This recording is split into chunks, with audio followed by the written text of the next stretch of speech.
E a continuación, o autor que levou o premio de narrativa é Francisco Calo Lourido, de Porto do Son, da colleita do 48, licenciado en Filosofía e Letras e doutor en Xeografía e Historia pola Universidade de Santiago, catedrático de Xeografía e Historia, director de varios institutos, en estes momentos é o director do Instituto Gonzalo Torrente Ballester de Pontevedra, ten impartido clases na Universidade de Santiago, foi bolseiro do Consello Superior de Investigacións Científicas, numerosos premios entre os que destaca o importantísimo de Otero Pedrallo e o de investigación Antón Losada Dieguez, así como o de relato curto Roberto Branco Torres. Membro das seccións de Arqueoloxía e Prehistoria e de Etnografía e Folclore do Consello Superior de Investigacións Científicas, membro patrón do Museo do Pobo Galego, do que foi secretario da Xunta Rectora, membro do Consello de Cultura Galega na ponencia de Antropoloxía, e, en fin, unha auténtica autoridade do que se trata de antropoloxía e etnoloxía, en fin, de conocer por dentro a Galicia. Francisco Calo Lourido vai nos ver un anaco do seu traballo que mereceu o premio de narrativa Manuel Rodríguez.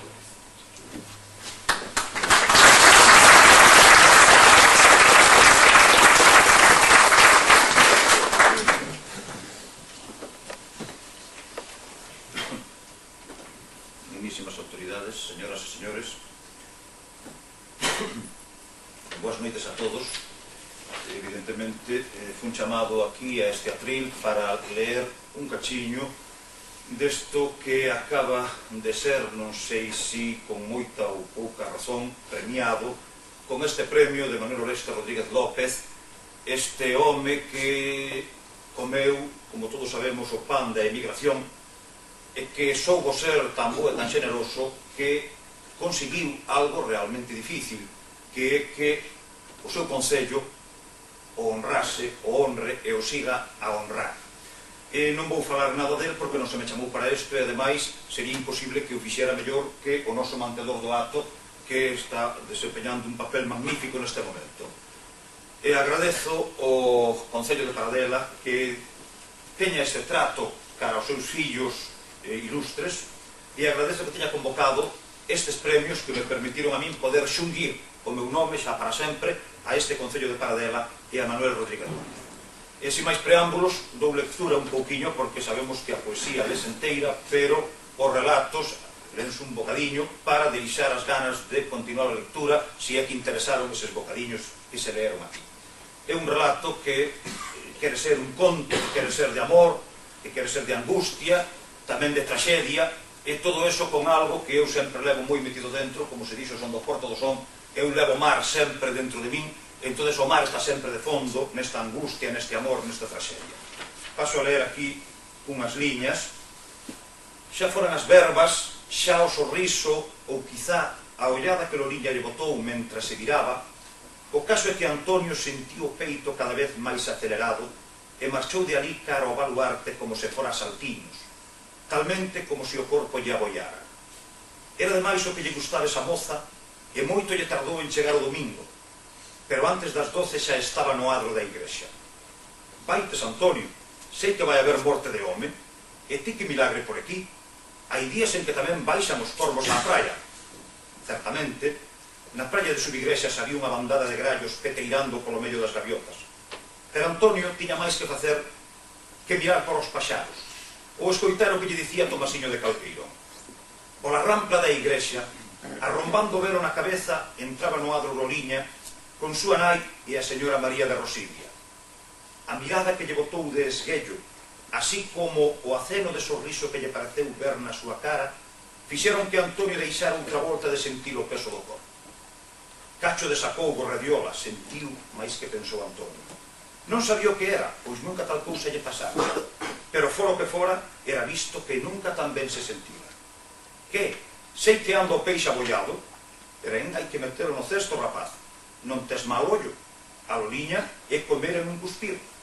Pero date de conta que ten máis dun can a tusirlle, que dis que tamén lle anda a Usma Marcelino das Laxas, e ese non é mal mozo, e máis se ben botado para adiante. Como non bulas lixeiro, cruza a proa e largo o aparello antes que a ti. Saltamos un pouco. Agardas por min na fonte hoxe a 7? Non soubo se chegou a respostar uno. Tan só veo o sorriso cheo e o brillo nos ollos de Loriña antes de que collera cara a súa nai que o Pedro I disimulaba falar coa señora María mentras botaba miradas de esguello á parella. Nunca se decatara do bonita que era a fonte, e máis aínda a esa hora na que o sol, que xa camiñaba cara a capela da Atalaya, facía brillos na auga. Fixouse na data de 1933 e extrañouse de que xa tivera pasado tanto tempo desde que a fixeron. Xa van alá 3 anos, dixo para sí, como se lle interesara algo a fonte e máis o tempo que tiña.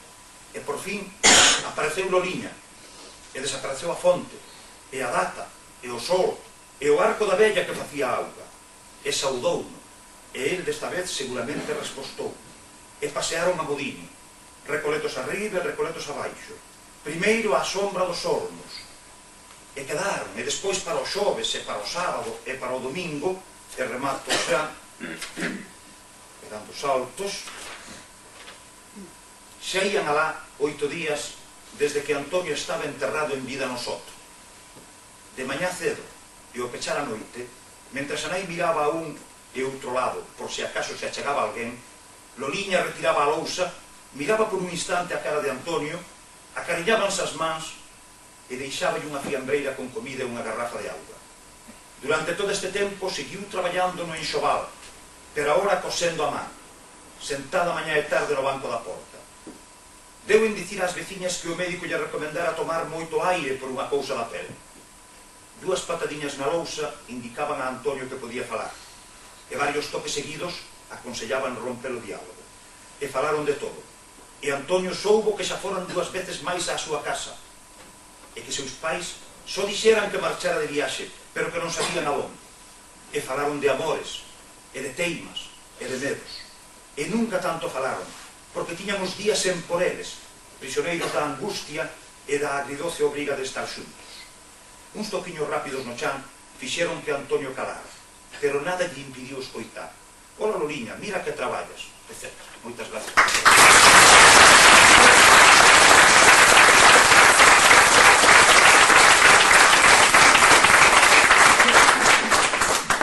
Tendo en conta que os traballos van a ser publicados polo Concello de Paradela, sen dúbida que ten toda a razón o profesor Calo Lourido para decir que despois desta mostra estaremos moi atentos para ler o contido íntegro dese conto. O xurado xa o conoce, por iso pode recomendarlle que efectivamente hai que ler.